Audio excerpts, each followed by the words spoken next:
Ang umiiyak na binatang ito ang ating bida. Si Demon King O Kangwoo. Bagamat mukha siyang nanlulumo, siya, sa katunayan, ang hari ng impyerno, ang lumamon sa 10,000 demonyo.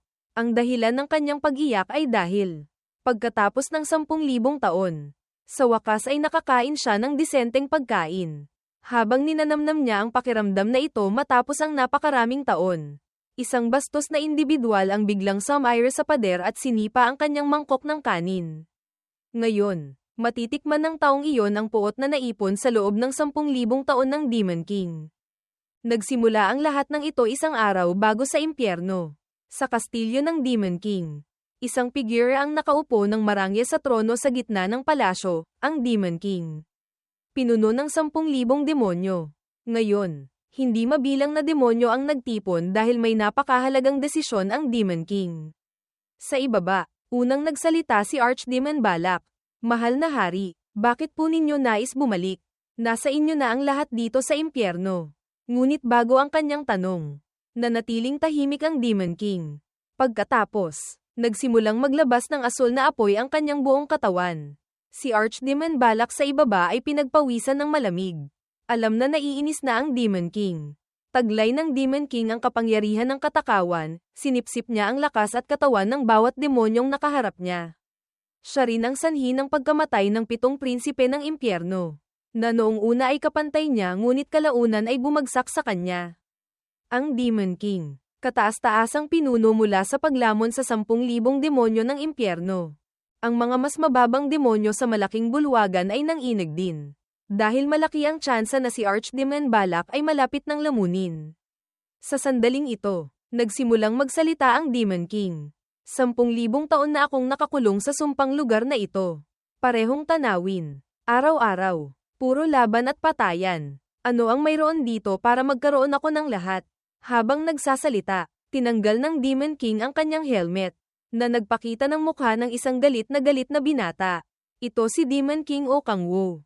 Si Balak, mabilis mag-isip, naintindihan ang galit ng Demon King at dali-daling nag-utos sa 2 alagad na magdala ng pagkain. Umaasang mapapakalma si Kangwoo. Hindi nagtagal, isang grupo ng mas mababang demonyo ang nagdala ng isang higanteng bandeha. Formal itong ipinakilala ni Balak, bagamat hindi pa rin ito sapat para sa haring lumamon ng 10,000 demonyo. Sana po ay tanggapin ninyo ang hamak na handog na ito mula sa inyong mga abang lingkod. Ito ang pinakamalaking natitirang puwersa sa ilalim ng lupa. Ang ulo ni Folklore. Pakiusap, lumunin ninyo ito. Pagkatapos ay tinakpan ni Balak ang bandeha, na nagpakita ng ulo ng isang pag-itang kontaminado ng radyasyon. Natural, nandidiri si O Kangwoo. Hindi ko kailanman kakainin yan. Hayop ka, sigaw niya. Sabay bato ng pugita sa mukha ni Balak, na naging dahilan upang ito'y humingi ng tawad ng paulit-ulit.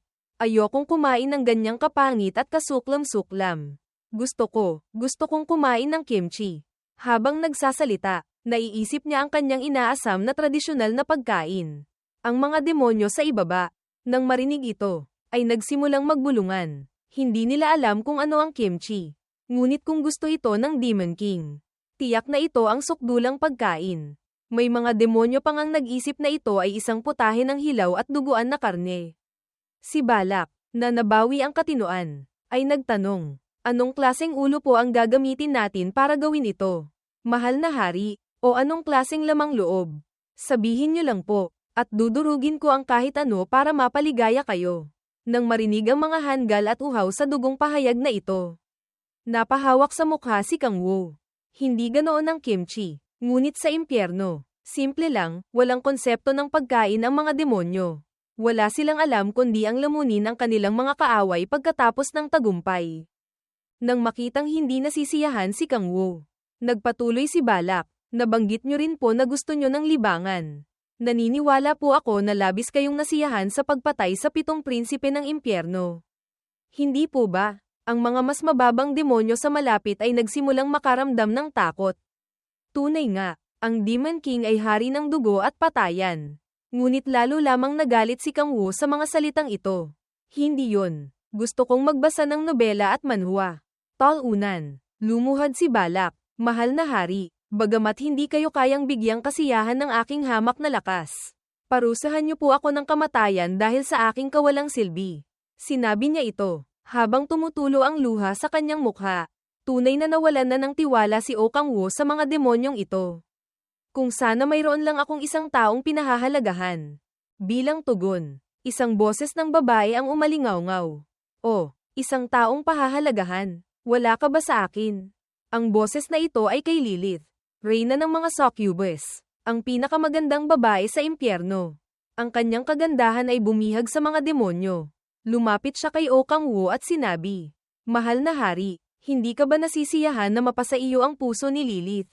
Habang nagsasalita, nagsimulang mamasa ang kanyang 10 mata.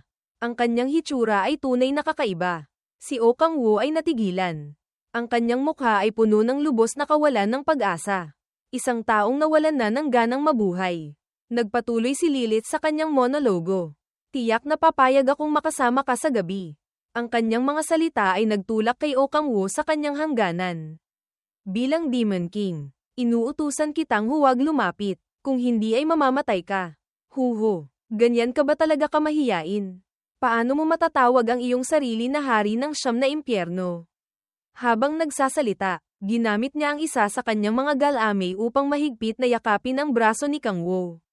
Ang kanyang ekspresyon ay parang taong nakatapak sa dumi na walang tubig na mapaghugasan. Ang mga mas mababang demonyo, walang kamalay-malay, ay nagsisigawan lamang sa inggit. At iyon ang lahi ng succubus. Isang lahi na di umano'y lumalamon ng enerhiya ng buhay ng mga lalaki. Ngunit hindi naman maganda, sa totoo lang. Kumpara kay Lilith, mas kaakit-akit pa si Balak. Ito mismo ang dahilan kung bakit determinado si Kang-woo na bumalik sa Earth. Nagulat ang kanyang mga nasasakupan sa kanyang mga salita. Ngunit kahit pagkatapos ng 10,000 taon, ang kanyang determinasyon ay kasing tibay ng bato, sa katunayan. Lalo pa itong tumibay. Matapos mahulog sa impyerno sa loob ng 10,000 taon at matapos lamunin ang huli sa 7 prinsipe. Kumpleto na ang mga paghahanda. Oras na sa wakas para matanggap ang kanyang gantimpala. "Balak, ihanda mo iyon," sabi ni Kang-woo. Nakatingin kay Balak. "Ihanda, iyon. Aking hari." Puno ng pag-aatubili ang boses ni Balak. Ngunit malamig na tumalikod si Oh Kang-woo. "Gusto mo bang ulitin ko pa?" Ang kanyang boses, puno ng hanggarang pumatay, ay nagpawis ng husto kay Balak. "Paumanhin po, ihahanda ko agad." Pagkatapos ay humarap si Balak sa mga mas mababang demonyo sa ibaba. "Kayong lahat, tawagin si Amon. Ihanda ang aparato para sa 7 kababalaghan." Makalipas ang ilang sandali, sa isang altar, isang mangkukulam ang may binubulong. Ang 3 sa kanila, sina Kang-woo, Balak, at Lilith, ay nasa ibaba. "Demon King, kumpleto na ang mga paghahanda," sabi ni Balak. Nang marinig ito, nagsimulang maglakad si Oh Kang-woo. Si Lilith, nakikitang umaalis ang kanyang minamahal, ay may luha sa mata. Gayon din si Balak sa tabi niya. Kahit sa mga demonyo, ang paghihiwalay sa mga kakilala ay nagdudulot ng luha. Tinanggal din ni Oh Kang-woo ang kanyang baluti habang paakyat. Nagbilin ang mangkukulam, "Demon King, kung magpapadala ka ng malaking halaga ng enerhiyang demonyo sa aparato ng 7 kababalaghan. Pagkatapos ay baluktutin ang mga hangganan ng oras at espasyo. Maaari mong piliting buksan ang isang spatio-temporal na bitak. Ito si Dark Sorcerer Amon. Mabuti, simulan mo na," sabi ni Oh Kang-woo. Puno ng saya ang kanyang puso. "Sa wakas, uuwi na ako." Sa sandaling ito, nagsimulang damaloy ang enerhiyang demonyo mula sa kanyang katawan. Nagmumula sa 10,000 demon core na kanyang naipon. Sa isipang ito, sumabog ng malakas ang lahat ng enerhiyang demonyo ni Kang-woo. Si Amon, na nakasaksi nito mula sa likuran, ay natulala. Tunay nga, 10,000 demon core, napakatinding enerhiyang demonyo. Nakakabighani lang tingnan. Ang mga estatwa sa paligid nila ay nagsimulang manginig. Nagre-react sa enerhiyang demonyo ni Kang-woo. Sabay-sabay na umilo ang mga mata ng lahat ng batong estatwa. At matinding nagliwanag ang gitna ng altar. Nang makita ito, dali-daling sinabi ni Amon, "Aking Demon King, lahat ng 7 piraso ng aparato ay nag-react na." Malapit nang bumukas ang lagusan. Kasabay nito, nagsimulang mabiyak ang espasyo sa harap ni Kang-woo. Ngunit sa sandaling ito, nakaramdam ng bahagyang pag-aalala si Oh Kang-woo. "Paano kung bumalik ako at wala roon ang pamilya ko? Mga kaibigan ko, kahit ang kasintahan ko, ngunit kahit papaano, hindi ito magiging katulad ng sumpang lugar na ito. Sapat na iyon. Sa pag-iisip nito, sinabi niya, aalis na ako. Naghanda siyang pumasok sa portal. Ngunit biglang may umalingaw-ngaw na iyak, na nakakuha ng kanyang pansin. Si Lilith iyon. Talaga bang iiwan mo ako ng ganito? Umiyak siya. Pinupunasan ang kanyang mga luha. Nasaksihan ito. Si Oh Kang-woo, nasasaktan, ay tumalikod at sinabing, huwag kang umiyak. Ngunit sa totoo lang, ang dahilan kung bakit siya tumalikod ay dahil natakot siya sa nakita. Si Lilith, nang marinig ang mga pang-aalaw ni Kang-woo, ay nagsimulang magpantasya. Ang mga salita niya para kay Lilith ay napakalambing. Pakiramdam ni Munting Lilith ay sisubog na ang kanyang puso sa pag-ibig. Gusto ring sumama ni Munting Lilith sa Demon King. Si Oh Kang-woo, nang marinig ang mga salitang ito, ay mukhang parang nakatapak sa dumi. Walang anumang pag-aatubili pa. Mabilis siyang tumalon sa spatial rift. Sa pagkamangha ni Lilith, pagkatapos ay sumigaw si Lilith. Aking Demon King, anuman ang mangyari, susundan kita. Nang marinig ang tapat na mga salita ng kanyang alagad, ngumiti si Oh Kang-woo at binigyan sila ng gitnang daliri. Ayoko na kayong makita ulit. Palamat mabuti nang mawala kayo. Sumunod ang isang panahon kung saan lumutang si Kang-woo sa kalawakan. 10,000 taon, mahigit 10,000 taon na ako sa impyerno. Ayokong baguhin ang nakaraan o pumunta sa anumang partikular na hinaharap. Kailangan ko lang makita ang daigdig na dati kong kilala. Sa pag-iisip nito, nagsimula siyang mapadpad sa isang medyo kakaibang lugar. Sa harap niya ay may ilang high-tech na kagamitan. Ngunit hindi ito gaanong pinansin ni Kang-woo. Talaga bang babalik na ako sa daigdig? Sa wakas, ngunit kasasabi niya pa lang nito. Nagkaroon ng problema. Ang bilog na bagay sa harap niya ay nagsimulang kumislap ng kidlat at maglabas ng tunog, natukoy ang rift core. Na-activate ang mekanismo ng depensa ng rift spike system. Habang umalingaw-ngaw ang tunog na ito, lumitaw ang mga lambat mula sa 4 na direksyon, na tumatakip sa buong espasyo. Nataranta si Oh Kang-woo. Anong nangyayari? Anong klaseng sitwasyon ito? Nagpatuloy ang mga anunsyo, babala, lumampas sa limitasyon ang enerhiya ng core. Ina-activate ang mekanismo ng depensa para sa lahat ng dimensional na espasyo. Nag-o-overload ang geyser system. Kasabay nito, hindi mabilang na kidlat ang nagsimulang tumama kay Kang-woo. Nabigo, hindi ganap na maalis ang rift core. Sinimulan na ang limitasyon sa pagsil. Nagngangalit ang ngipin ni Kang-woo. Tinitiis ang mga tama ng kidlat. Bagamat hindi siya nito mapapatay. Napakasakit nito. Naabot na niya ang kanyang hangganan. Sa wakas, unti-unting lumabo at nagdilim ang paningin ni Oh Kang-woo. Nang imulat niyang muli ang kanyang mga mata, natagpuan niya ang sarili sa isang gubat. Sikat ng araw. Isang lunti ang gubat. Ito ba ang daigdig? Una, kailangan kong suriin ang kalagayan ng katawan ko. Sa pag-iisip nito, umupo siya. Ngunit biglang lumitaw ang isang screen ng abiso sa harap niya. Ina-initialize ang status window. Oh Kang-woo, Level 1. Maagang yugto ng paggising. Katangian ng maagang yugto ng paggising, kapangyarihan ng Predasion, antas, karamihan sa kapangyarihan ng katangian ay nasil. Katangian ng ikalawang yugto ng paggising, ibubunyag sa antas 10. Likas na propesyon. Lakas, 8. Tibay, 7. Talino, 8. Liksi, 9. Mana, likas na stat 12. Kagalingan, 7. Ang biglaang paglitaw ng system window na ito ay nagpalito kay Kang-woo. Lalo na nang mapansin niya ang linyang, kapangyarihan ng katangian ay nasil. Ano? Nakasil ang mga kakayahan ko. Bigla, mga sigaw mula sa likuran ang nagpalingon agad kay Kang-woo. Isang grupo ng mga goblin ang sumusugod sa kanya na parang kinukumbulsyon. 4 sila. Bawat isa ay armado ng sandata at may baluti pa. Talaga bang mga halimaw ito para sa mga baguhan? Medyo nagulat si Oh Kang-woo dahil wala siyang alam na ganitong uri ng nilalang sa daigdig. Sa kabila ng bahagyang pagkagulat, hindi natakot si Kang-woo. Kung gusto nilang mamatay, pagbibigyan niya sila, tapusin na lang sila. Sa pag-iisip nito, itinoon niya ang enerhiyang demonyo sa kanyang kanang braso. Ngunit sa kalagitnaan, namatay ang makina. Bakit ang hina ng enerhiyang demonyo sa 10,000 demon core? Kasabay nito, narating na siya ng mga goblin. Sige, kahit walang enerhiyang demonyo, Ayos lang. Para sa isang Demon King na tulad niya. May 1 bilyong paraan para tapusin ang mga hamak na ito. Sa sandaling iyon, isang talamang biglang tumubo mula sa kanyang kanang braso. Pagkatapos, sa isang galaw lang, hinati ni Kang Wu ang 2 goblin. Ito ang kapangyarihan ng bakal na demonyo. Daan ng espada. Pagkatapos, isang lilang goblin ang sumugod. At hindi rin ito tumagal ng kalahating segundo bago namatay. Habang pinapatay ni Kang Wu ang mga halimaw na ito, maraming abiso ang lumitaw, nakakuha ng karanasan. Matagumpay na natalo ang E-rank na halimaw, goblin. Umangat sa antas 4, sa loob ng wala pang 1 minuto. Patay na silang lahat, tinitingnan ng mga bangkay na nakakalat sa paligid. Naisip ni O Kang Wu, ano ba tong mga to? At itong karanasan, parang walang kwenta, pero tiyak na lumakas ako. Kailangan kong malaman pa ang tungkol sa lugar na ito. Sa pag-iisip nito, ginamit niya ang kapangyarihan ng Predasion. Isa rin ito sa mga kapangyarihan ni Demon King O Kang Wu. Pagka-activate niya nito, nagsimulang lumitaw ang mga ulo ng halimaw mula sa kanyang likuran. Pagkatapos ay dumamba sila at nilamon ang mga bangkay sa paligid. Lahat ng impormasyon tungkol sa mga bangkay na ito ay maipapasa kay O Kang Wu.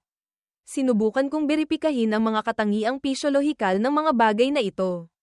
Ngunit wala akong makitang anumang impormasyon tungkol sa mundong ito. Sa sandaling ito, isa pang abiso ang lumitaw, nadagdagan ng 1 puntos ang mana. Nagulat siya rito. Ano? Sumpang mana. Ang kapangyarihang iyon na sa impyerno lang umiiral ay nandito. Posible kayang hindi ito ang daigdig? Imposible. Ang dahilan kung bakit tiniis ko ang lahat ng taong iyon sa impyerno ay para makahanap ng pagkakataong bumalik sa daigdig. Habang nag-iisip si O Kang Wu, kinakamot ang ulo. Isang sigaw ang biglang umalingaw-ngaw, na nakakuha ng kanyang pansin. Isang sigaw, hindi sigaw ng halimaw, tao. Tao. Sa pag-iisip nito, ginamit niya ang kapangyarihan ni Valefor, super bilis. Agad, naglaho si O Kang Wu at sumugod patungo sa sigaw. Sa loob ng 10.000 taon, puro mga nakakadiring halimaw na may 12-12 galame o libu-libong nakapangingilabot na kamay ang nakikita ko. Kaya, kahit ano pa ang itsura ng taong iyon, ayos lang. Kahit nakakatakot, ayos lang din. 2 mata lang, 1 ilong, at 1 bibig. Basta tao. Sapat na. Pakiusap. Walang galame. Pakiusap. Huwag sanang galame. Habang nag-iisip, naalala niya ang imahe ni Lilith.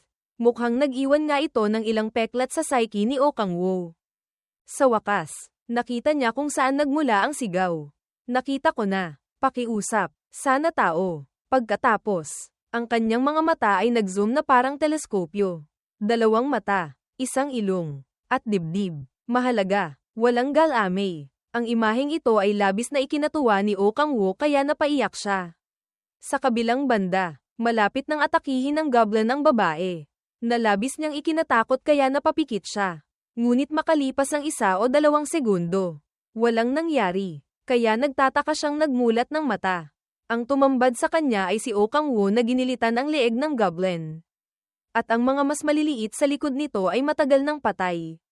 Nang makitang inilahad ng binata ang kanyang kamay para tulungan siya, medyo nahiya ang babae. Salamat, sabi niya. Sa sandaling magdikit ang kanilang mga kamay, naramdaman ni O Kang Wu na parang umakyat sa langit ang kanyang kaluluwa.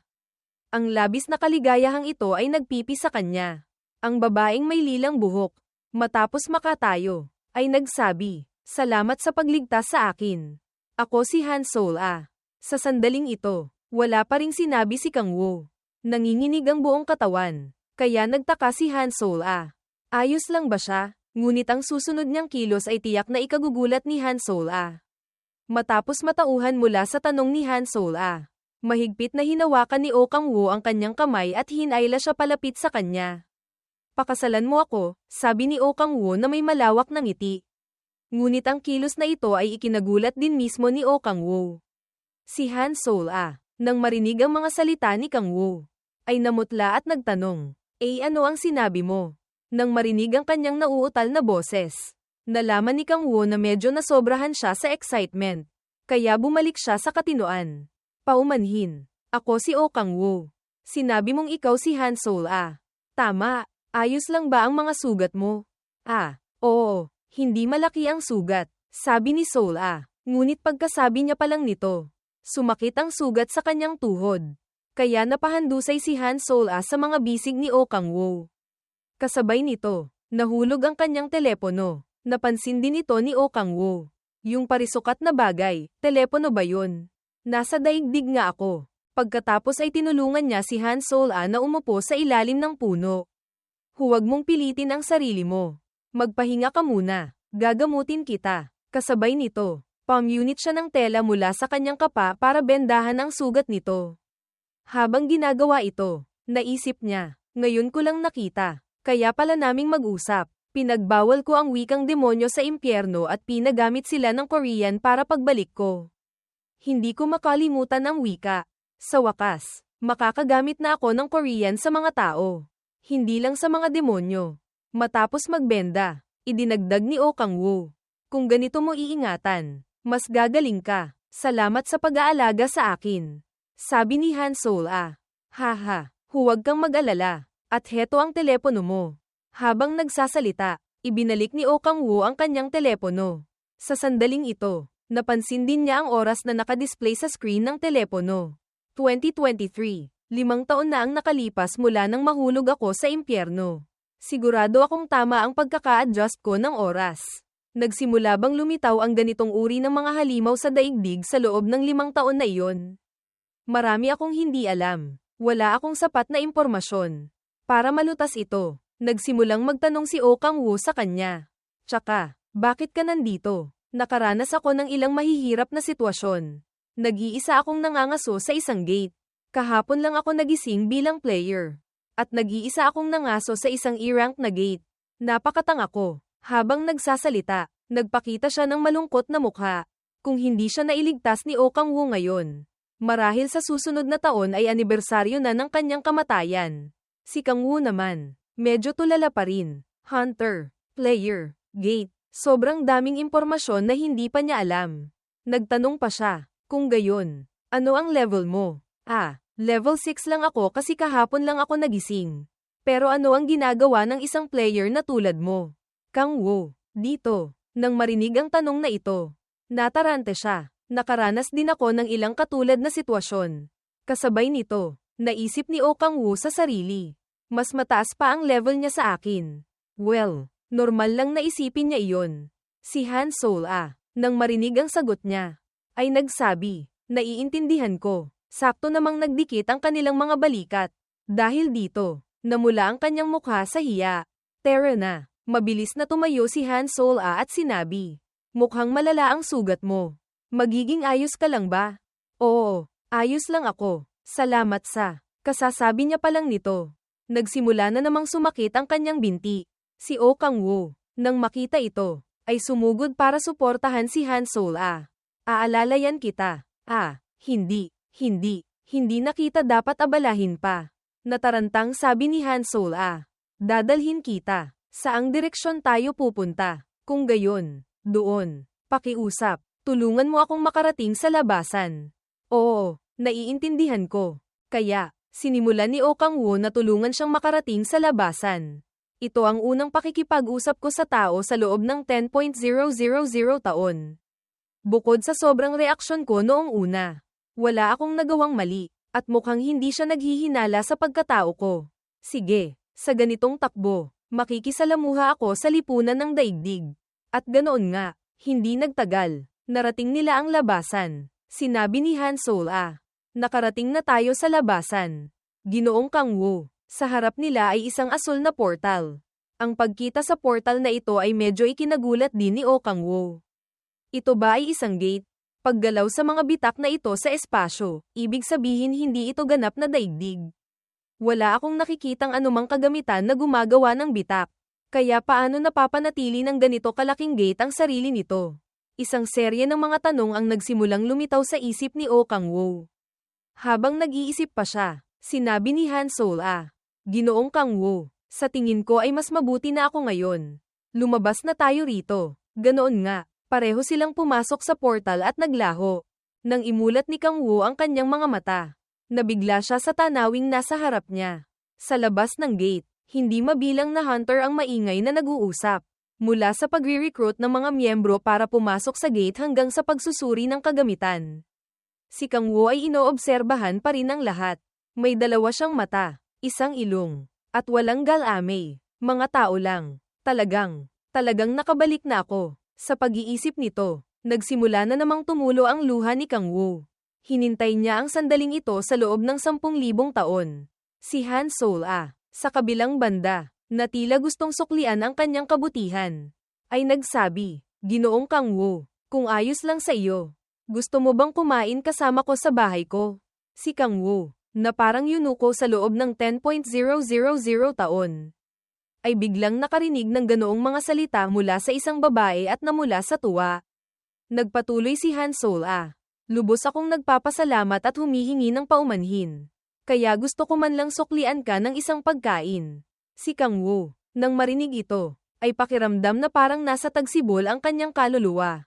Ngunit dahil nasa harap siya ng isang babae, hindi niya maipakita na masyado siyang nasa sabik. Kaya bumalik siya sa katinoan at sinabi, sa tingin ko ay hindi magandang tumanggi. Kaya siguro ayos lang. Bigla, isang boses mula sa likuran nila ang nagsabi, kayong dalawa dyan, sandali, hello, kailangan naming kumpirmahin ang inyong mga player card. Ito ay isang tauhan ng militar.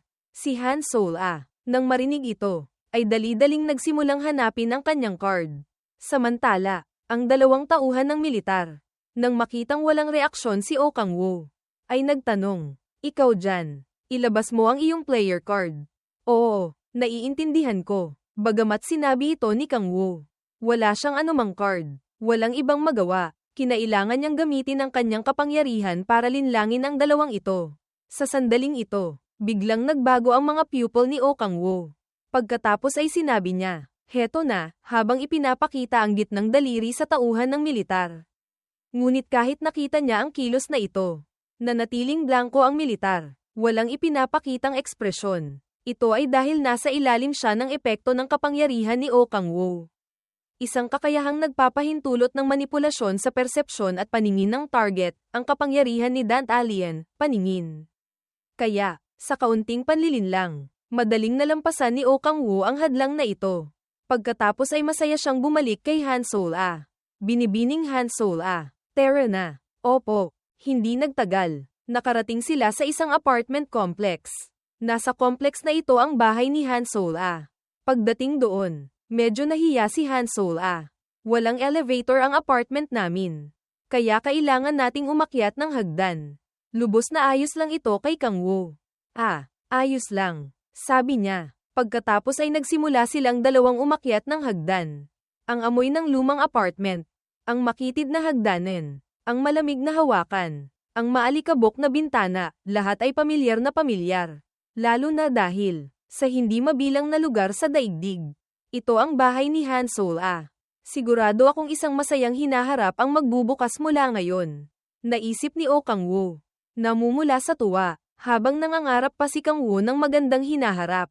Isang boses ang nagmula sa loob ng silid. Oh, nakauwi ka na pala, Sol-a. Ngumiti ang ina ni Han Sol-a sa taong nasa silid. Si Kang Woo, nang marinig ang ina, ay halos manlumo. Lahat ng kanyang mga pangarap ay gumuho. Oh, mahal kong anak, nasaktan ka ba? Pumunta ka ba doon kasama ang malaking grupo tulad ng sinabi ko? Siyempre po. Awkward na sagot ni Han Sol-a. Samantala, naisip ni Oh Kang Woo. Nandito ang nanay niya. Talaga bang gusto lang niya ng simpleng pagkain? Sa sandaling ito, lumingon si Han Sol-a para ipakilala si Kang Woo sa kanyang ina. Nakalimutan ko po, ito po si Kang Woo. Iniligtas niya po ako sa panganib ngayon. Kaya inimbitahan ko po siyang kumain. Si Oh Kang Woo, nang marinig ito, ay dali-daling bumati sa ina nito. Ang ina, matapos marinig ang kwento, ay mabilis na hinawakan ang kanyang braso. Nako, salamat. Salamat sa pagligtas sa aking Sol-a. Hindi ko alam kung paano kita pasasalamatan. Haha, wala po iyon. Tuloy po kayo. Baka hindi ito ang pinakamaganda. Pero susubukan kong gumawa ng masarap na pagkain. Haha, salamat po, sabi ni Oh Kang Woo. Well, sayang at hindi sila makakain ng mag-isa. Pero kung iisipin ang buhay niya sa impyerno, napakahalaga na nito, naisip ni Oh Kang Woo sa sarili. Sa pagkakataong ito, Lumingon din ang tiya at sinabi, Soul mahal, tulungan mo akong magluto. Opo, Nay, magbibihis lang po ako. Tapos tutulungan ko na kayo. Nag-text ba si nanay sa'yo? Opo, Soul sa susunod na pumunta ka sa mapanganib na lugar. Kontaken mo man lang ako pagkalabas mo. Hehe, pasensya na po. Tiningnan ng ina ang dalawang nag-uusap. Naalala ni Kang Woo. Oo nga pala, ang telepono. Kailangan kong humanap ng paraan para makakalap ng impormasyon tungkol sa daigdig. Sa pag-iisip nito, sinabi niya, Excuse me po, binibining Han Soul Pasensya na po, pero pwede ko po bang hiramin ang telepono ninyo? Nawala ko po kasi ang sa akin. Opo, syempre, gamitin niyo lang po, at sandali lang. Habang nagsasalita, ibinigay niya ang kanyang telepono kay Kang Woo. Ang paghawak pa lang sa telepono ay nagpasabik na kay Kang Woo. Ang pakiramdam ng paglalagay ng daliri sa screen.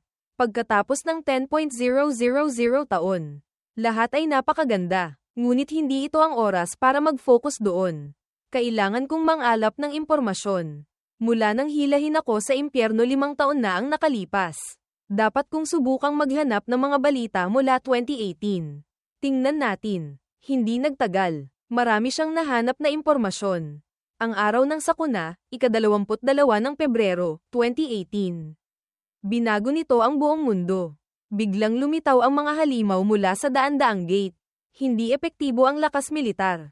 Daan-daang libong sundalong Tsino ang napatay. Binuo ang World Emergency Disaster Response Alliance. Ang Timog Korea ang ika-9 na bansang sumali. Lumitaw ang unang player sa US. Sino siya? Patuloy na damadami ng husto ang bilang ng mga player sa buong mundo.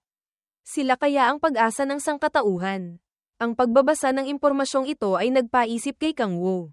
Ika-22 ng Pebrero, 2018. Iyon ang araw na hinayla ako sa impyerno. Posible kayang nahila ako sa isa sa mga gate na biglang lumitaw noong araw na iyon. TSK. Puro haka-haka lang ang balitang ito. Kailangan kong maghanap pa ng impormasyon mamaya. Sakto namang may tumawag. Luto na ang pagkain. Agad na sumunod. Isang kaldero ang inilagay sa harap niya. Ngunit labis siyang nagulat sa pagkain sa kaldero. Ito ba, kimchi jjigae, kimchi stew? Sinabi rin ng tiya sa tabi. Kain na po kayo, Ginoong Kang Woo. Sana po ay magustuhan ninyo ang pagkain.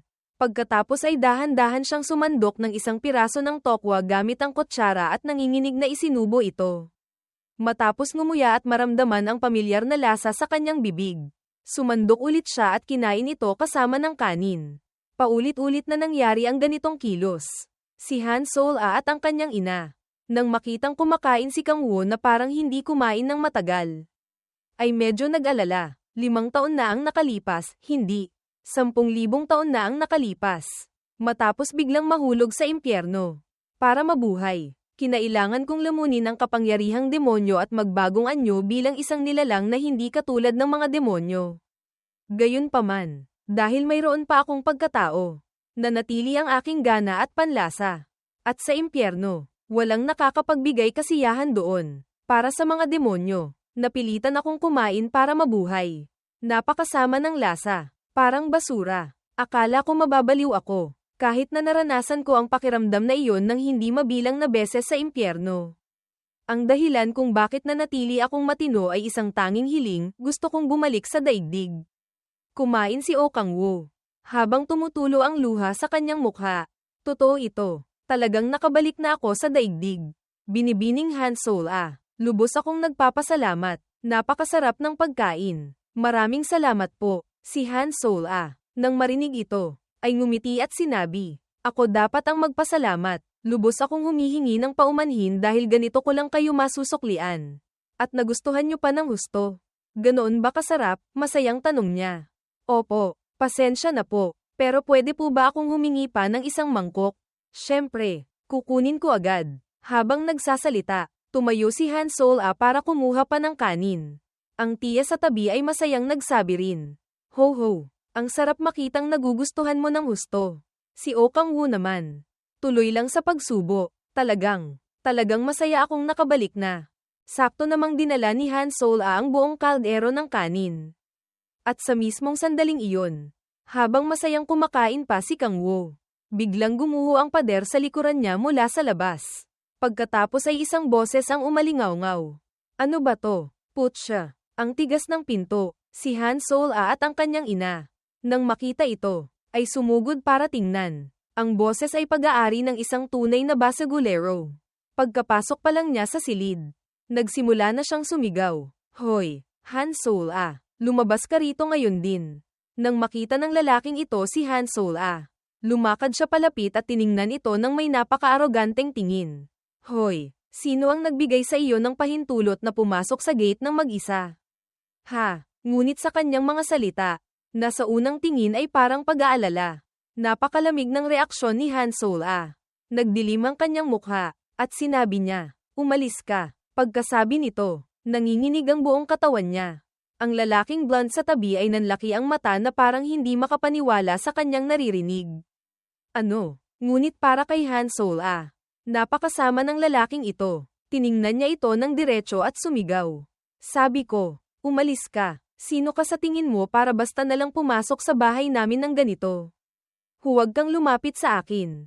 Binabalaan kita. Kaya ko na ang sarili ko ngayon. Nang marinig ang kanyang mga salita, medyo natigilan si Han Tae-hoon. Ngunit agad siyang humalakhak na parang may rabies.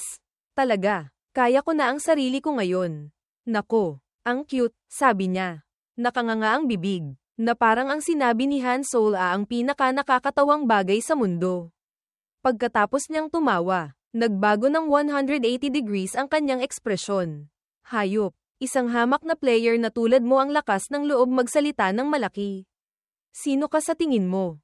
Ha, habang nagsasalita, sinuntok niya ang pader sa tabi nila, na ikinagulat ng tiya at ni Han Sol-a. Nang makitang lumalala ang sitwasyon, mabilis na pinrotektahan ni Han Sol-a ang kanyang ina. Huwag kang lumapit sa akin.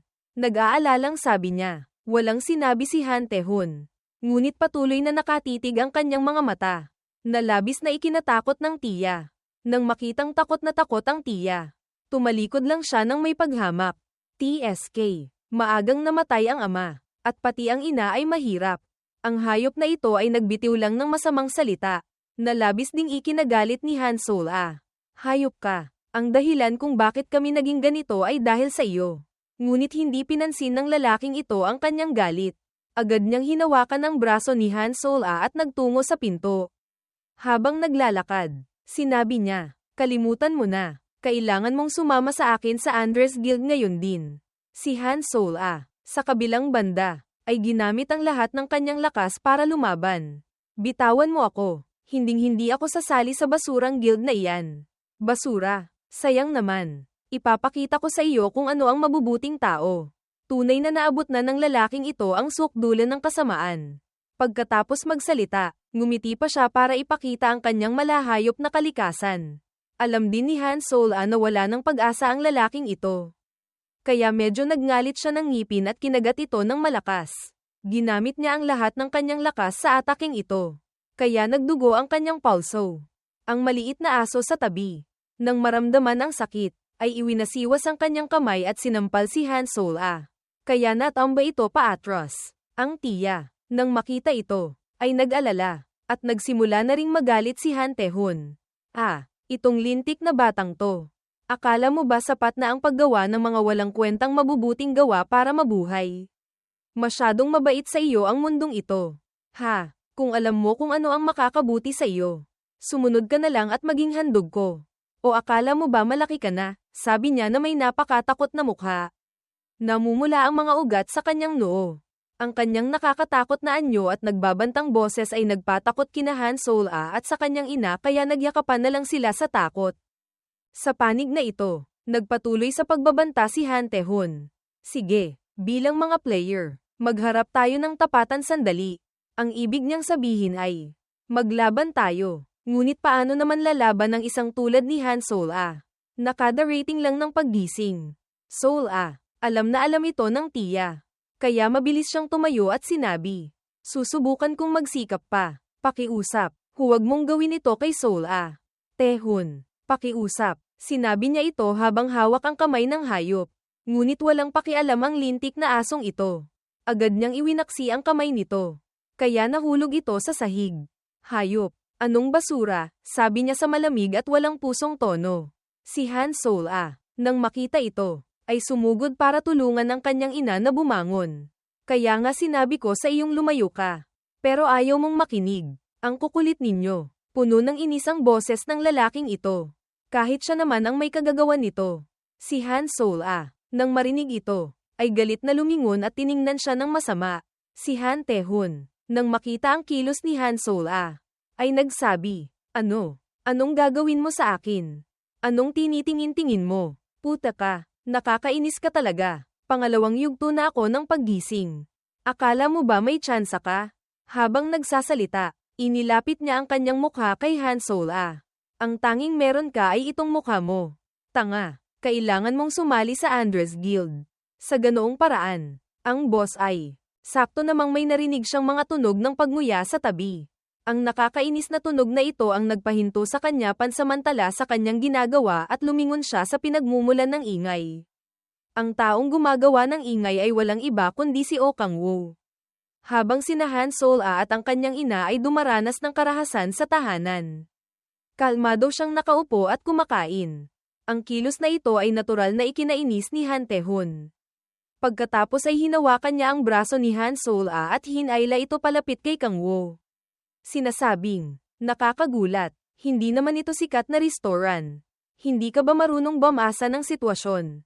Bata, ngunit walang pakialam si Kang-woo, nakatuon lang siya sa pagkain. Sinabi ni Han Tae-hun, Hoy, ng ilang beses para makuha ang atensyon ni Kang-woo. Ngunit patuloy lang sa pagkain si Kang-woo na parang gutom na gutom. Ang mapagwalang baalang kilos na ito ang tunay na nagtulak kay Han Tae-hun sa kanyang hangganan. Medyo lumingon siya, kinamot ang ulo, pagkatapos ay agad na umikot at malakas na sumipa. Kaya lumipad ang buong hapagkainan. Ang kilos ni Han Tae-hun ay nagdulot ng iba't ibang emosyon sa lahat, si Kang-woo ay natulala at natigilan, si Han Sol ay nag-aalalang tinakpan ang bibig, at ang hayop na si Han Tae-hun ay nagngangalit pa rin sa galit. Si Oh Kang-woo, sa kabilang banda, ay nangailangan ng ilang segundo para matauhan. Ang masaksihan ang masarap na kimchi stew, na hinintay niya ng 10,000 taon para matikman. Na natapon, ay nagpasigaw sa kanya sa desperasyon. Pagkatapos, napaluhod si Oh Kang-woo sa pagkawasak. Tinitingnan ng kimchi stew na nakakalat sa sahig. Marahil kahit sa impyerno, walang demonyong makapagpapadesperado sa kanya ng ganito. Maliban kay Lilith, si Han Tae-hun, nang makitang umiiyak si Oh Kang-woo na parang namatayan ng magulang dahil lang sa isang kaldero ng kimchi stew, ay nalito rin. Anong problema ng asong to? Saan mo nakuha tong pulubing to? Pati si Han Sol ay napipi. Ilang sandali lang ang nakalipas. Nang inaabuso sila ng kanyang ina. Walang reaksyon si Oh Kang-woo. Ngayon, dahil lang sa kaunting pagkaing natapon, nag-react siya na parang mamamatay na. Habang umiiyak si Oh Kang-woo, basa ang mukha sa luha. Nagluluksa sa pagkawala ng kimchi stew. Sinabi ni Han Tae-hun, Pulubi ka, tumigil ka na sa pag-iyak at tumayo ka. Habang nagsasalita, sinipa niya si Oh Kang-woo. Ngunit sa kasamaang palad para sa binata, hindi niya alam kung sino ang kanyang kinalaban. Sa sumunod na segundo, hinarap niya ang galit ni Demon King Oh Kang-woo. Ikaw, naglakas loob kang sipain ng kimchi stew ko. Parehong ang kanyang boses at ang aurang kanyang inilalabas ay nagpakita ng kapangyarihan ng isang monarko ng impyerno. Ngayon, ano ang gagawin ng binatang blonde para hindi makatagpo ang kanyang katapusan?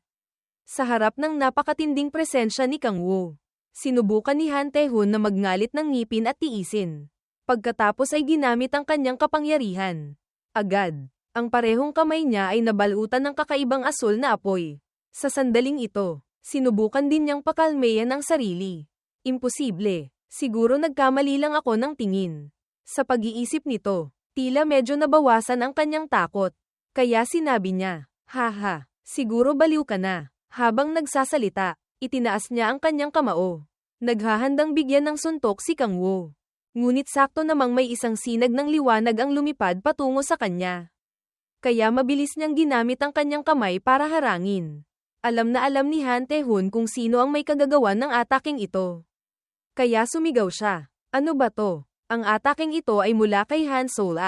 Pagkatapos umatake, mabilis niyang sinabi, Kang Woo, takbo. Ngunit bago pa siya makapag-alala, agad nang gumawa ng mga talam si Kang Woo sa parehong braso at sumugod kay Han Tae-hun. Handa nang kumuha ng dugo. Medyo nagulat si Han Sol-a, marahil dahil masyado siyang nag-aalala. Nakalimutan niya kung gaano kalakas si Oh Kang Woo. Sa panig na ito, agad nang nakalapit si Kang Woo kay Han Tae-hun. Ang binatang blonde ay nasa ilalim pa rin ng ilusyon na mas malakas siya dahil sa tingin niya ay hindi gaanong mabilis ang mga kilos ni Kang Woo. Ang susunod niyang atake ay tiyak na mula sa kaliwa. Ngunit paano makikita ng mga baguhang ito ang tunay na atake ni Kang Woo? Ang kaliwang kamay na hampas ay isang pain lamang, ang tunay na galaw ay itong buong lakas na sipa. Tinamaan ng suntok ni Kang Woo. Nagsimula siyang masuka at maglabas ng apdo dahil sa sakit. Sinubukan ni Han Tae-hun na tiisin ang sakit at gumanti. Ngunit laban sa ganitong uri ng walang isip na atake, bahagyang umatras lang si Oh Kang Woo para iwasan ang kanyang suntok. Pagkatapos ay binigyan siya ng isa pang sipa gamit ang kanang paa. Kakaiba. Tumama ang sipa sa kanyang tagiliran ngunit nagpadugo sa ilong ni Han Tae-hun. Marahil dahil sa panloob na pinsala. Pagkatapos lang ng dalawang suntok na ito, nalaman ni Han Tae-hun na mas malakas si Oh Kang Woo kaysa sa inaakala niya. Ngunit ito rin ang kanyang pagkakataon. Mabilis niyang hinawakan ang kanang binti ni Kang Woo para limitahan ang kanyang galaw. Medyo tama ang pag-iisip ni Han Tae-hun. Ngunit sa kasamaang palad, ang kanyang kalaban ay si Demon King Oh Kang Woo. Kahit sa sitwasyong ito, marami pa rin siyang paraan para umatake. Bagamat hawak ang kanyang kanang binti, malaya pa rin ang kanyang kaliwang binti, at ginamit niya ang kanyang kaliwang binti para sipain sa mukha ang lalaki. Kaka-recover pa lang ni Han Tae-hun mula sa ataking iyon nang iwinasiwas na naman ni Oh Kang Woo ang kanyang talem. Nang makita ito, nagpakawala ng maapoy na suntok si Han Tae-hun patungo kay Kang Woo. Sa kasamaang palad, madali itong naiwasan ni Kang Woo at pagkatapos ay naghatid ng isa pang suntok sa kanyang tagiliran. Pagkatapos ng suntok na iyon, wala nang lakas si Han Tae-hun para tumayo. Pain na naman. Sino ba tong gagawng to? Naisip pa lang ito ni Han Tae-hun nang bumagsak na ang kanyang mukha sa sahig dahil tinapakan ni Oh Kang Woo ang kanyang ulo. Nang inag ang buong katawan ng asong blonde, at nagsimula siyang tipunin ang lahat ng kanyang lakas para tumayo. Sino ka ba talaga? Sabi ni Han Tae-hun na puno ng galit ang boses. Bilang tugon sa tanong na ito, binigyan siya ni Oh Kang Woo ng isang hiwa sa braso. Hindi pa tapos. Tumigil ka na sa pagdurugo ng ganyan. Marami pang parusa ang naghihintay sa iyo dahil sa pagtapon mo sa kimchi stew ko, sabi ni Oh Kang Woo na puno ng hanggarang pumatay ang boses. Si Han Tae-hun, nang marinig ito, ay sumulyap sa kanya. Kimchi, dahil lang sa kimchi stew. Nagwawala ka ng ganyan. Hindi na sana nagsalita ang lalaking ito, pagkatapos niyang sabihin ito. Lalo pang nagalit si Oh Kang Woo. Dahil lang. Sinabi mo lang dahil lang sa isang kaldero ng kimchi stew. Habang nagsasalita, inilapit niya ang mukha ng lalaki sa sarili niyang mukha. Si Han Tae-hun, nang masaksihan ang mukhang mamamatay tao ni Kang Woo, ay takot na takot, naging nauutal din ang kanyang boses. Hindi. Ibig kong sabihin. Ngunit hindi siya binigyan ni Oh Kang Woo ng pagkakataong magpaliwanag. Agad niyang ibinagsak ang kanyang mukha sa sahig. Dahil lang, itong kimchi stew. Habang nagsasalita, paulit-ulit na ibinabagsak ni Oh Kang Woo ang kanyang ulo. Puno ng galit ang kanyang boses, na parang inilalabas ang lahat ng sama ng loob ng kanyang 10,000 taon. Tumigil lamang siya nang humihina na ang paghinga ni Han Tae-hun. Sa sandaling ito, binitiwan ni Oh Kang Woo ang kanyang ulo. Pagkatapos ay inilapit niya ang kanyang mukha sa tainga nito at sinabi, "Kapag nagbilang ako ng isa, sabihin mo kimchi ay. Kapag nagbilang ako ng 2, sabihin mo isang biyaya ng langit. Tumahol ka ng malakas para marinig ko. Naintindihan mo?" Habang nagsasalita, idiniin niya ng mahigpit ang kanyang talam sa pulso nito. Kaya nang inag ang buong katawan nito sa sakit. Sa panig na ito, nagsimulang magbilang si Oh Kang Woo. 1. Agad na sinabi ni Han Tae-hun. Kimchi ay. Ngunit nang marinig siyang magsalita ng mahina, isinaksak ni Kang Woo ang buong talam sa kanyang braso at sinabi. Mas malakas. Si Han Tae-hun, na may buong talam sa braso, ay sumigaw na parang namamatay na baboy. Ngunit kinailangan pa rin niyang tiisin ang sakit dahil nagsimula nang magbilang ulit si Kang Woo. 1. Kimchi ay isang biyaya ng langit, sabi ni Han Tae-hoon.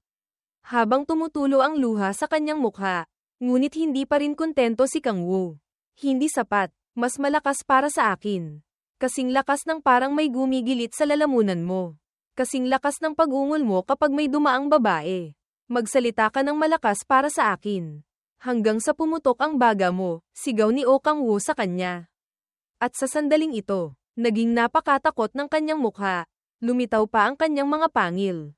Si Han Tae-hoon, sa panig na ito, ay umiiyak lang at nagsasabing, Kimchi ay isang biyaya ng langit. Si Oh Kang Woo, nang marinig ito, ay nagngalit ng ngipin. Hayop, hindi pa rin sapat yan para sa akin. Sabihin mo ulit, itaas mo ang boses mo sa 7 Oktubre para sa akin. Walang ibang magawa, sa ilalim ng banta ni Oh Kang Woo. Ginamit ni Han Tae-hoon ang lahat ng kanyang lakas. Huminga ng malalim, at sumigaw. Kimchi ay isang biyaya ng langit. Napakalakas ng kanyang hininga kaya lumipad ang isa sa kanyang mga ngipin. Noon lamang nasiyahan si Oh Kang Woo at binitiwan siya. Tinitingnan si Han Tae-hoon na nanginginig na parang patay na aso sa sahig. Malamig ang kanyang mukha, sinabi niya, tandaan mo ito, huwag mong kailanman maliitin ang kimchi. Si Han Tae-hoon sa ibaba, nang marinig ito, ay umiyak ng husto. Hayop, ano ba to? Kakatakas lang ba ng gagawang to sa mental asylum? Makalipas ang ilang sandali, nalinis na ang lahat ng nasirang gamit sa bahay. Ang tiya ay tinulungan ni Han Sol-a na mahiga sa sofa at maingat na binendahan. Tungkol naman sa hayop na si Han Tae-hoon, naghuhugas siya ng pinggan. Habang naghuhugas, nagmumura siya sa isip, hayop, bakit ko ba nakilala ang isang tulad niya? Binugbog ng gagawang to, pati gamit ko ninakaw, yung lintik na kimchi stone na yon. Sa pag-iisip nito, nagsimula nang tumulo ang kanyang luha. Hindi alam kung dahil sa sakit o sa awa sa sarili. Tinitingnan ang kanyang namamagang mukha sa tubig. Nagsimulang mag-isip si Han Tae-hoon. Hayop, bakit? Dahil lang sa kimchi stew. Bakit? Bakit ako Gina ganito? Sa pag-iisip nito, lumingon siya para tingnan si Kang Woo nang may galit na mga mata. Ngunit bahagya lang inilagay ni Kang Woo ang kanyang tasa sa mesa at sinabi. Anong problema? Dahil dito, umurong siya sa takot, agad na lumingon. Hindi nang ahas na magsalita pa. Sa sandaling ito, nagpatuloy si Oh Kang Woo. Galit at malungkot dahil binugbog ka hanggang sa maging pulp dahil lang sa isang kaldero ng kimchi stew. Sa isang pangungusap lang, natumbok ni Oh Kang Woo ang puso ng problema. At dahil mahal pa niya ang kanyang buhay, mabilis na itinanggi ni Han Tae-hoon. Hindi po, sir, si Oh Kang Woo. Nang marinig ito, ay hindi sumagot kundi tinitigan lang siya ng may napakatalis at malamig na mga mata. Ang kanyang tingin ay nagpawis din ng husto kay Han Tae-hoon. Pagkatapos ay nagsimulang magsalita si Oh Kang Woo. Matulog, kumain, at mamuhay ng comfortable. Hinding-hindi mo malalaman kung gaano karaming biyaya ang ipinagkaloob sa iyong buhay. Kaya laging magpasalamat, pahalagahan mo ang iyong buhay. Naiintindihan mo, si Han Tae-hoon, nang marinig ito, ay mabilis na sumagot, Opo, naiintindihan ko po, sir, malinaw po, sir. Ngunit ito ay mga panlabas na sagot lamang niya. Sa katotohanan, iniisip niya ngayon, hayop, maghintay ka lang. Pagkatapos kung i-report ka sa Andres Guild, tiyak na tapos ka na. Sa panig na ito, naghahanda na rin si Oh Kang Woo na magbigay ng hatol sa kanya. Hoy, pagkatapos mong maghugas ng pinggan, lumapit ka rito. Pinag-isipan ko ito, pero parang wala kang halaga para mabuhay. Alam mo naman yan, di ba? Hindi sapat na magpakabait lang para mabuhay ng maayos. Hindi ganoon kabait ang mundo. Huwag kang mag-alala, hindi kita papatayin. Pero baka mas mabuti pa ang mamatay. Habang nagsasalita, nagpakita si Oh Kang Woo ng napakasamang ngiti. Kasabay nito, nagbago ang kanyang mga mata. Nang masaksihan ito, nagsimulang manginig ng husto ang buong katawan ni Han Tae-hoon. Ito ay dahil inactivate ni Kang Woo ang kapangyarihan ng takot ng demonyong si Orobas. Sa isip ni Han Tae-hoon, nakatayo sa harap niya ang isang napakatakot na demonyong kabayo. Nakita niyang ginamit nito ang 2 kamay para mahigpit na hawakan si Han Tae-hoon. Pagkatapos ay idiniin ang mata sa noo nito malapit sa kanya. Ang masaksihan ng higanteng mata na nakatitig sa kanya ay labis na ikinatakot at ikinalito ni Han Tae-hoon. At sa labas, Lubos na nasisiyahan si Oh Kang-woo sa kasalukuyang ekspresyon ni Han Tae-hoon. Ang kakayahang ito ay mag-uukit ng hindi mabuburang takot sa kaibuturan ng kaluluwa ng target at gagawin silang isang papay. Sa pag-iisip nito, hindi nakalimutan ni Oh Kang-woo na magbilin sa kanya. Huwag kang magsasabi ng kahit ano tungkol sa nangyari.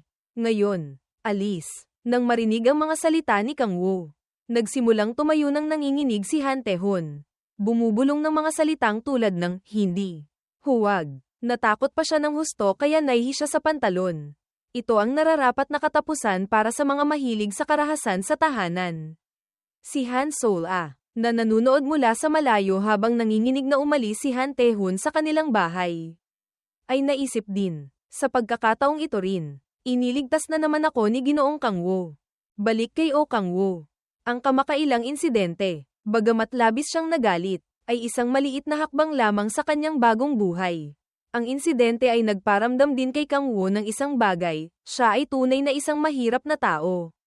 Pera. Talagang kailangan ko ng pera. Habang naghahanap pa ng balita, biglang may natuklasan si Kang-woo na ikinagulat niya. Isang pahina ng balita sa kanyang telepono ang tungkol sa isang mahiwagang bato. Ang pagkita sa imaheng ito ay biglang nagbigay ng ideya kay Kang-woo. Kaya lumingon siya para tanungin si Han Sol-ah. Binibining Han Sol-ah, marahil mayroon kayong mga mahiwagang bato. Pwede ko bang tingnan? Si Han Sol-ah, nang marinig ito, ay mabilis na sinabi, opo, sandali lang po. Habang nagsasalita, nagsimula siyang maghanap sa kanyang bag. Pagkatapos ay kumuha siya ng isang kristal na hugis rhombus at ibinigay ito kay Kang-woo. Heto po. Ito ay isang E-rank na mahiwagang bato na nakuha mula sa pangangaso ng mga goblin. Hawak ang bato. Sinimulang damhin ito ni Oh Kang-woo ng kaunti. Sabi sa artikulo, mas malapit sa itim, mas mataas ang ranggo, pero wala akong maramdamang anumang enerhiyang demonyo. Tiyak na may laman itong kapangyarihan. Ngunit hindi enerhiyang demonyo. Dati, nakaramdam ako ng kaunting enerhiyang demonyo. Kaya akala ko ang enerhiyang demonyo sa loob ay mula sa mahiwagang bato. Ngunit ang kapangyarihang nakatago rito ay ibang uri ng enerhiya. Tinatawag na mahika. Sa pag-iisip nito, nagsimula siyang haplasin ang kanyang baba at nagtaka. Kung gayon, saan nagmumula ang enerhiyang demonyo? Ngunit ang paghahanap ng sagot sa mga komplikadong tanong na tulad nito ay hindi kailanman naging kanyang kalakasan. Kaya sumuko agad si Oh Kang-woo. Sa madaling salita, ang pag-obserba at pagdama sa mahiwagang batong ito ay hindi nakatulong kay Kang-woo. Kaya ibinalik niya ito kay Han Sol-ah. Sinasabing, ang ganda tingnan. Salamat po, binibining Han Sol-ah. Ngunit kahit papaano, nakatulong ito kay Oh Kang-woo na bumuo ng isang intensyon. Sa kasalukuyan, kailangan kong ibenta ito para kumita ng pera. Para magawa iyon, kailangan ko ng tinatawag na hunter card. Sa pag-iisip nito, nagtanong siya. Binibining Sol-ah, mayroon bang Awakened Management Office sa malapit? Wala po sa malapit, pero ang pinakamalapit na opisina ay katabi ng CE Station, sagot ni Han Sol-ah. Plano ko rin pong pumunta doon. Gusto niyo po bang sumabay sa akin? Nang marinig niyang sabihin ito, medyo nagulat si Oh Kang-woo. Pumupunta ka rin doon? Opo, sa totoo lang po, hindi maganda ang sitwasyon ng pamilya ko. Kaya sinoong ko po ang panganib sa pagpasok sa gate. Nalaman ko lang po kung gaano kapanganib at kapusok ang ginawa ko nang mapalibutan ako ng mga goblin. Mabuti na lang po at lumitaw si Ginoong Oh Kang-woo. Kaya, muli po, salamat, sabi ni Han Sol-ah na may ngiti. Ang kanyang patuloy na pasasalamat ay medyo ikinahiya ni Oh Kang-woo. Haha, wala po iyon. Gusto ko lang pong tumulong sa isang tulad ninyo. Sa panig na ito, nagpasya na rin si Han Sol-ah. Seryoso kong pag-aaralan ang lahat ng pangunahing ehersisyo. Ang layunin ko ay maging isang pangalawang yugto ng paggising. Tiyak na magagawa mo iyan ng maayos. Hehe, salamat po. Kung gayon, tara na po, mungkahi ni Oh Kang-woo. Opo, lalabas na po ako. Handa na po ako. Pagkasabi niyon, tumakbo siya sa kanyang silid para magbihis. Habang pinapanood siyang pumasok sa silid, naisip niya sa sarili. Matapos kong tingnan ang mga demonyo sa loob ng 10.000 taon. Sa wakas ay nakahanap na ako ng isang anghel. Ngunit wala pa akong intensyong tulungan siya. Kung sasama ako sa isang mahinang tulad nito, Bababa ang aking kahusayan sa pangangaso. Medyo walang puso ang mga salita, ngunit iyon ang katotohanan. Kailangan kong subukang bawasan ang mga pagkalugi. Ang kasalukuyang prioridad ko ay mabawi ang aking lakas. Dahil ito ang daigdig na binalikan ko pagkatapos ng 10.000 taon. Kailangan kong lumakas kung gusto kong mabuhay. Tulad noong nasa impyerno pa ako. Habang nag-iisip pa si Kang Wu, nagtanong si Han Sola mula sa likuran. Ginoong Kang Wu, may ID card na po ba kayo? Nagulat si Kang Wu sa kanyang mga salita. Paano magkakaroon ng ID card ang isang tulad niyang kada rating lang sa lipunan? Walang ibang magawa, iminungkahi niya. Paano kung pumunta muna tayo sa headquarters? Makalipas ang ilang sandali, hawak na ni Kang Wu ang kanyang bagong ID card. Bagamat medyo mabilis ang proseso ng muling pag-issue, medyo nalungkot din si Kang Wu. Ang dahilan ay dahil napakabilis nito. Noong una, akala niya ay inilagay na siya sa listahan ng mga nawawalang tao. Ngunit hindi, pinatunayan din nito na, sa katotohanan, walang nakakaalam na nawawala si Kang Wu. Kahit pagkatapos ng 5 taon, walang sino man, mga kaibigan, kamag-anak, pamilya, walang nakapansin at nagulat sa mga awtoridad na nawawala siya. Samantala, sa kanyang 10,000 taon sa impyerno, palagi siyang nananabik na bumalik sa daigdig. Parang ipinagkanulo ang kanyang pananampalataya. Habang nawawala siya sa pag-iisip, nagsalita si Han Sola. Ginoong Kang Wu, tingnan niyo po sa bintana. Malapit na tayo. Pagkatapos, lumitaw ang tanawin ng lungsod sa bintana. Sa isang sulyap, tunay na ito ang pamantayan para sa isang moderno, berde, malinis, at magandang lungsod. Kahit na maraming beses na niya itong nakita, humahanga pa rin si Han Sola sa tuwing titingnan niya ito. Hindi ba't napakaganda? Gustong-gusto ko ang tanawin dito. Nang marinig ang kanyang mga salita, tahimik na inilagay ni Kang Wu ang kanyang ID card sa bulsa at sumagot. Oo, napakaganda. Hindi nagtagal, huminto ang tren. At isang anunsyo ang ginawa. Nakarating na sa Player Management Office Station. Bubuksan ang mga pinto sa kaliwa. Sa sandaling ito, pareho silang nakatayo sa harap ng isang napakalaking istruktura. Nagsimulang magpakilala si Han Sola. Nandito na tayo. Ito ang punong tanggapan ng Player Management Office. Seoul, si Kang Wu. Nang makita ang gusaling ito, ay humanga rin. Ang laki. Hindi ba't mas malaki pa ito sa Incheon Airport? Habang nakanganga pa si Kang Wu sa lugar, nagsalita si Han Sola sa tabi niya. Ginoong Kang Wu, may sasabihin po ako sa inyo. Ito po ang luma kong telepono. May wifi po sa management office. Kaya gamitin niyo po ito para mag-usap mamaya. Habang nagsasalita, ibinigay niya kay Kang Wu ang kanyang lumang telepono.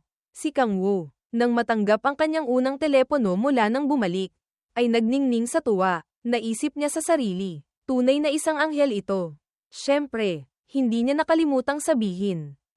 Maraming salamat po. Nagpatuloy si Han Sola. Ginoong Kang Wu, papasok na po ako ngayon para subukang magparehistro para sa lecture para sa mga baguhan. Sige, pupunta na rin ako. Tatawagan kita mamaya. Sa tingin ko ay matatapos ako ng huli. Pero maghapunan tayo. Sabi ni Han Sola na may ngiti. Siyempre, ingat ka. Sabi ni Kang Wu. Pagkatapos ay nagsimulang maglakad si Kang Wu papasok sa Player Management Office. Sa kasalukuyan, hindi mabilang na tao ang dumadaan din sa mga proseso sa loob. Hindi biro ang laki ng lugar na ito. Sa tingin ko ay dahil naging mahalagang tao na ang mga player. Habang nag-iisip, nagsimula siyang sumulong. Pagkalampas niya sa isang makina, nag-anunsyo ito. Pakiscan po ang inyong ID card para ma-verify ang inyong pagkakakilanlan.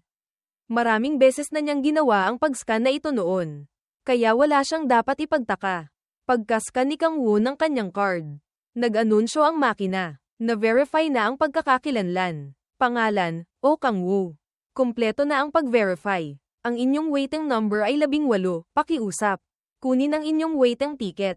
Pakiusap. Sundan ang linya patungo sa examination room kasama ang inyong waiting ticket. Habang nagsasalita, naglabas ito ng card para kay Kang Wu. Pagkatapos, isang linya ang lumitaw sa sahig, na gumagabay sa kanya. Kaya, sa pagsunod lang sa linyang ito, makakarating si Kang Wu sa examination room. Sa pagkakataong ito, Medyo marami ring tao sa waiting area. Hindi nagtagal. 2 tao ang lumabas sa examination room. Excuse me, ano ang first stage rank mo? Di ang sa akin. Oh, hindi masama. Sa tingin mo ba makakakuha ka ng AB o mas mataas sa second stage? Ang mas matandang lalaki, nang marinig ito, ay ngumiti at sinabi, haha, hindi ako makukumpara sa mga player na tulad ni Big Cannon o Chonjong. Sumang-ayon din ang mas batang lalaki. Nasa ibang antas na ang mga taong iyon. Hindi natin may kukumpara ang ating sarili sa 5 guild leader na umabot sa S-rank sa kanilang unang paggising. Narinig ko na pwede kang ma-recruit sa isa sa 5 malalaking guild kung umabot ka sa S-rank. Sa totoo lang, ayokong masyadong mapansin sa una at pangalawang yugto. Sapat na ang makilala mamaya. Ang kanilang usapan ay nagpaisip din kay Kang Wo. Ang 5 malalaking guild at ang 5 guild leader. Kasama sa mga taong ito sina Kim Ji-hoon ng Miria, Che Ju-pil ng Red Rose, Big Cannon ng Hanwol, Du Jin-soo ng Sanaray, Cho Min-young ng Anuri. Bawat guild ay itinatag ng isang top 5 Korean player. Makikilala ko rin sila pagkatapos kong mabawi ang aking lakas. Mas malakas ako, mas mapapansin ako, malaki ang tsansa na nakilala ko na sila dati. Kailangan kong mabawi ang aking lakas ng mas mabilis kaysa dati. Kung makuha ko ang titulong player, baka mas malakas pa ako kaysa dati. Sa sandaling ito, isang boses ang tumawag. Number 18, pwede ka bang pumasok dito? Nang marinig ang kanyang numero, tumayo si Oh Kang-woo. Itinuro din ng staff member ang daan para maupo siya sa tamang upuan. Pagkaupo sa examination table, isa pang staff member ang nagsimulang magbigay ng instruksyon sa kanya. Ikaw ba si Oh Kang-woo? Kailangan mo lang ilagay ang iyong kamay sa bowl-ang ito. Kapag nagdagdag ka ng iyong lakas, magbabago ito ng kulay ayon sa iyong attribute ranking. Mas mataas ang iyong ranggo. Mas madilim ang kulay. Para kay Kang Wo, maliit na bagay lang ito. Ngunit hindi maganda ang masyadong mapansin. Kaya pinag-iisipan niya kung paano hindi magmukhang masyadong malakas sa pagsusulit. At ang resulta ay isang ganap na kabiguan. Sa sandaling hawakan ni Oh Kang-woo ang bowl ang kristal. Nagliwanag ito na parang sisibog. At iyon ang sandaling nalaman ni Oh Kang-woo. Tapos na. Talagang tapos na. Mukhang masyado akong nagpakitang gilas. Ngunit ang babaeng staff member, matapos masaksihan ito, nanatiling normal ang kanyang mukha na parang araw-araw itong nangyayari. Habang si Kang-woo ay nawawala pa sa kanyang sariling mga delusyon. Nagsimula siyang mag-anunsyo. Ginoong Oh Kang-woo, ikaw ay isang F-rank na awakened. Pwede mo nang alisin ang iyong kamay. Ang kanyang mga salita ay nagpatigil kay Kang-woo ng ilang segundo. Marahil sa sandaling ito, iniisip niya kung nagkamali ba ng dinig ang kanyang mga tainga. Sa panig na ito, nagpatuloy sa pagpapaliwanag ang babaeng staff member. Gagabayan kita sandali sa mga dapat tandaan. Mga kakayahan sa D-rank at mas mababang ranggo. Sa sandaling ito, si Kang-woo ay lubos na nanlumo. Alam kong nasil na ang lakas ko, pero hanggang F-rank. Talagang bagsak na sa ilalim. Ang babae sa panig na ito ay hindi alam ang kanyang mga iniisip. Kaya nagpatuloy siya sa pagpapaliwanag. Una, makakatanggap ka ng isang E-rank na player card. At makakapasok ka sa mga gate ng kaukulang ranggo. Para sa mga mas mataas na ranggong gate, makakapasok ka lamang kung may kasama kang escort. Hindi pa rin nakakabawi si Oh Kang-woo mula sa kanyang panlulumo. Ang trauma na tiniis niya sa loob ng 10.000 taon ay tila biglang bumalik. Ano ang kailangan kong gawin para tumaas ang aking ranggo? Sabi ni Oh Kang-woo na puno ng kawalan ng pag-asa ang boses. Kung dadaan ka sa basic course, agad kang aabot sa D-rank. Isa pang paraan ay gamitin ang mga magic stone na ipinagpalit mo lang. Marami kang mapapataas na antas gamit iyon. Magandang paraan iyon, naisip ni Oh Kang-woo sa sarili. Sakto namang tatayo na sana si Oh Kang-woo para umalis. Nagsalita ang staff member. Sandali lang po habang inihahanda ko ang inyong player card. Kailangan niyo po ba ng tulong para magparehistro sa basic course? Ayos lang, sagot ni Oh Kang-woo. Pagkasabi niyon, umalis siya nang walang pag-aatubili. Naisip ng babaeng staff member. Siguro masyado siyang nabigla na napakababa ng ranggo niya.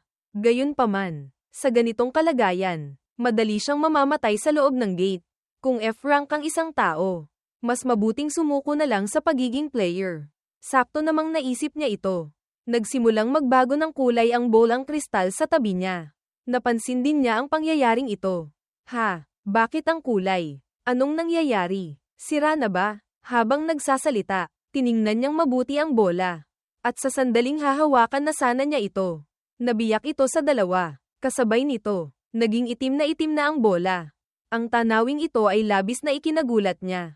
Imposible, kahit ang mana ni Big Cannon, isang S-rank player, ay maitim na abo lang. Walang paraan para umiral ang itim. Sa pag-iisip nito, sinabi niya, "Reception, pakitulungan akong palitan ng isang bowl ang kristal." Kaya, ang napakatinding kapangyarihan ni Kang Wu ay aksidenteng naitago. Pagbalik kay Kang Wu, nasa harap na siya ng isang gate. Sa lugar na ito, hindi mabilang na expedition team ang nagre-recruit ng mga miyembro, na may iba't ibang kinakailangan para sa mga miyembro tulad ng mga salamangkero, manggagamot, at mandirigma, ngunit lahat sila ay may isang pagkakatulad, hindi sila tumatanggap ng mga magnanakaw. Medyo na-curious si Oh Kang Woo dito. Ngunit hanggang doon lang. Gayunpaman, wala itong kinalaman sa kanya. Pagkatapos ay ipinakita niya ang kanyang player card sa tauhan ng militar na nagbabantay sa pasukan ng gate. Medyo nagmasid ang taong ito at sinabi, "Na-verify ko na ikaw ay isang E-rank na player. Pwede ka nang dumaan." Pagkatapos ay nagsimulang pumasok si Oh Kang Woo sa gate. Paglabas niya, ibang-iba na ang tanawin. Ngayon, tila nasa isang gubat siya. "Mukhang nakapasok ako. Medyo natakot ako na baka impyerno ito. Ayoko ng mga bagay na gumagamit ng teleportation. Kakaiba rin ang pakiramdam. Siguro dapat ko nang simulan ang paghahanap ng mga halimaw." Bulong ni Oh Kang Woo sa sarili. Pinaplano ang susunod niyang gagawin. Bigla, isang boses mula sa likuran niya ang nagsabi, "Hoy!" Sa likas na reaksyon, tumingala si Oh Kang Woo at nakita ang isang lalaking kasing laki ng oso sa likuran niya. Nagsimulang magsalita ang lalaking ito. "Hoy kaibigan, mag-isa ka ba rito?" "Oo, nag-iisa kang nangangaso sa isang gate." "Tama, nakadaan ka na ba sa iyong pangalawang paggising?" "Hindi pa." Ang malaking lalaki, nang marinig ang mga salita ni Oh Kang Woo, ay labis na natuwa. "Nako, mukhang hindi ka pa nakakakuha ng basic course.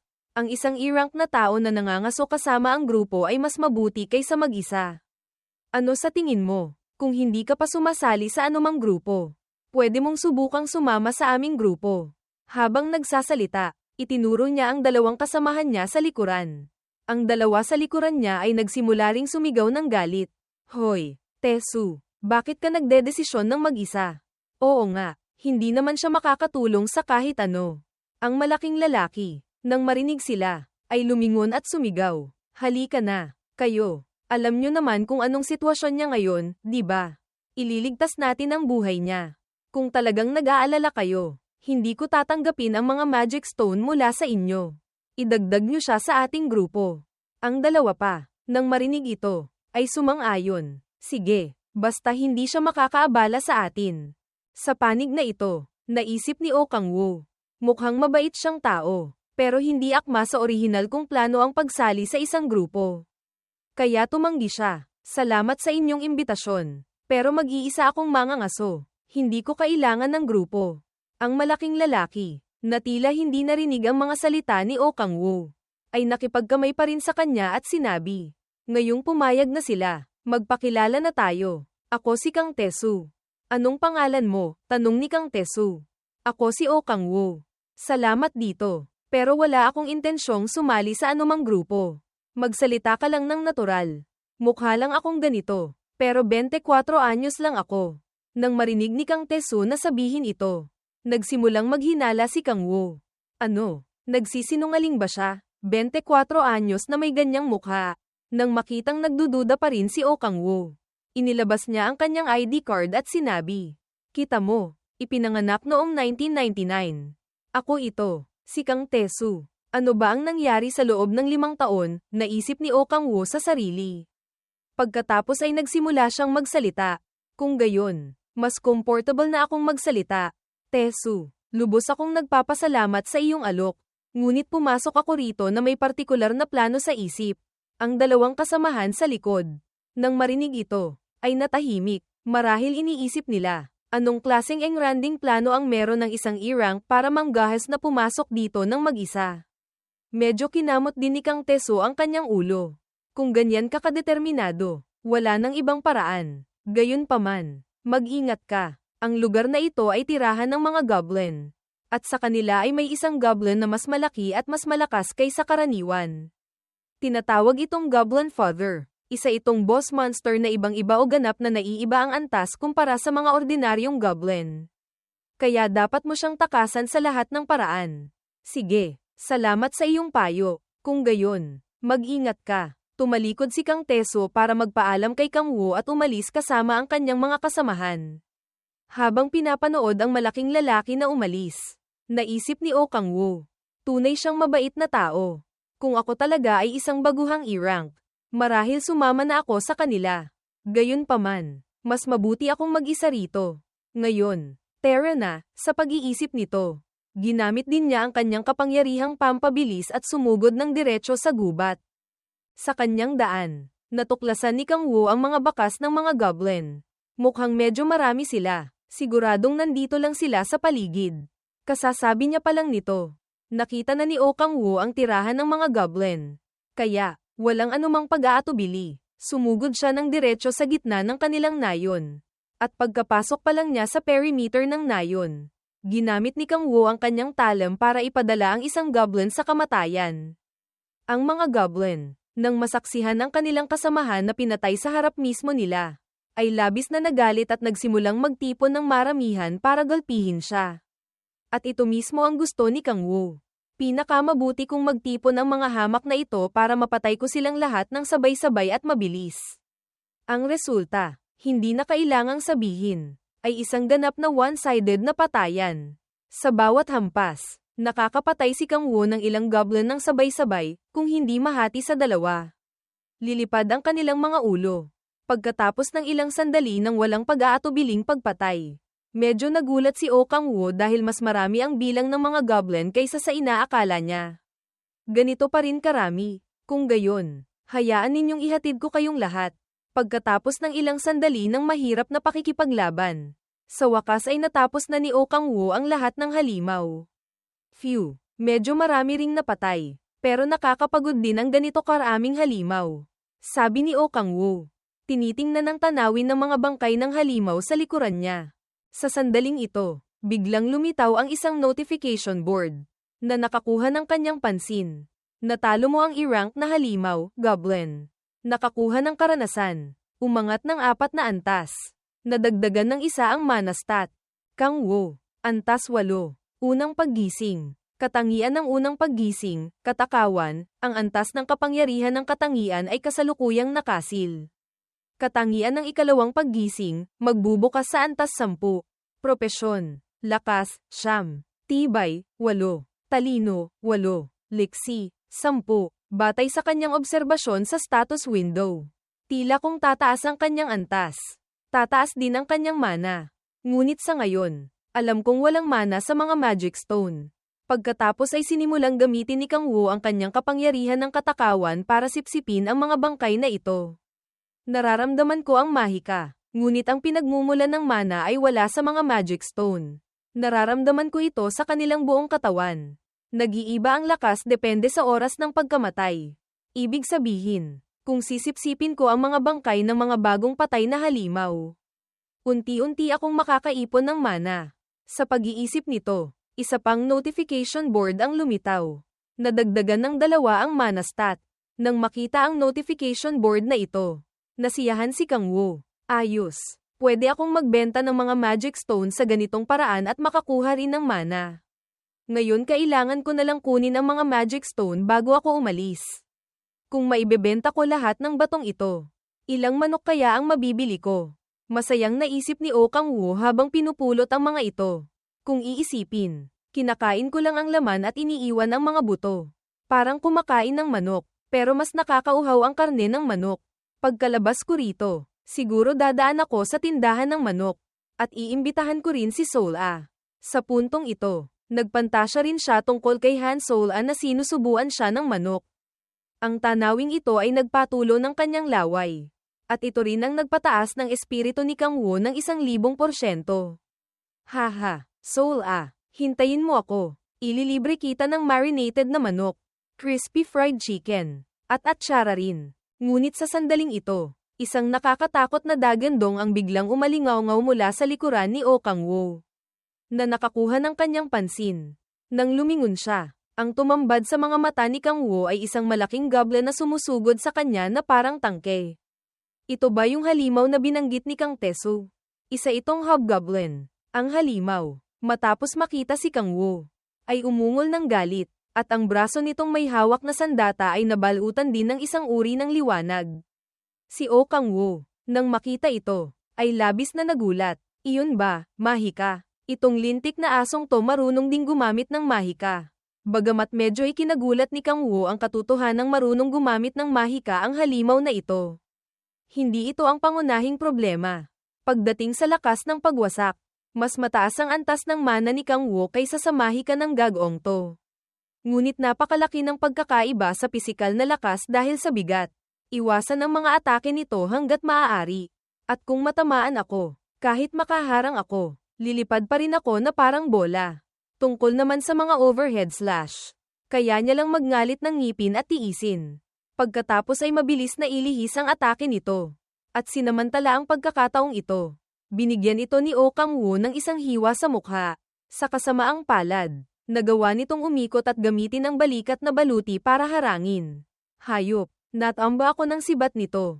Dahil mababa pa ang stats ko, kailangan kong humanap ng mas malaking kahinaan.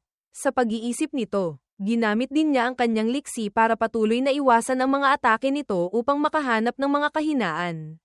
Medyo flexible din ang kakayahan sa pag-atake ng halimaw, hindi lang ito marunong gumamit ng espada kundi pati na rin sumipa habang umaatake.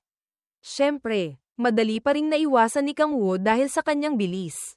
Ang halimaw, nang makita ito, ay muling iwinasiwas ang kanyang espada. Mabilis na yumuko si Oh Kang-woo para iwasan ito. Pagkatapos ay sinipa ang tuhod nito. Kaya napaluhod ang halimaw. At sakto namang susundan na sana niya ng ilang galaw pa. Nagpakawala ito ng suntok gamit ang kaliwang kamay. Kaya mabilis siyang umatras para iwasan. Ang matibay na braso na iyon ay nakakatulong sa kanya para lumaban ng maayos. Bilang pinuno nito, tiyak na iba siya sa mga goblin na pinatay ko. Gayunpaman, sa ngalan ng tagawasak ng kanyang teritoryo at pumatay sa kanyang mga alagad. Simpleng libangan lang siya para sa akin. Sa pag-iisip nito, ibinato niya ang bungo na kapipulot lang niya sa binti ng halimaw. Ito rin ang nagpainit ng ulo ng halimaw. At ito mismo ang layunin ni Oh Kang-woo. Sapat na siguro yan. Sumabog ka sa galit. Tipunin ang lahat ng iyong napakalaking lakas. Kapangyarihan ng puot ni Curl. Sa pag-iisip nito, sumugod din si Oh Kang-woo at naghatid ng isang suntok sa dibdib nito. Ang kapangyarihan ng kakayahang ito ay hindi nagmula sa kanyang galit, kundi mula sa sariling galit ng halimaw. Nang matamaan ng suntok na ito mula kay Kang-woo, medyo nasaktan na ang halimaw. Umungol ito sa sakit. Pagkatapos ay sinubukang tiisin ang sakit at nagpakawala ng isang paalang na hiwa. Madaling naiwasan ni Oh Kang-woo ang suntok na ito. Ngunit hindi pinalad ang mga puno sa likuran niya. Ang presyon pa lang na nalikha mula sa ataking ito ay sapat na para magpalipad ng sunod-sunod na mga puno.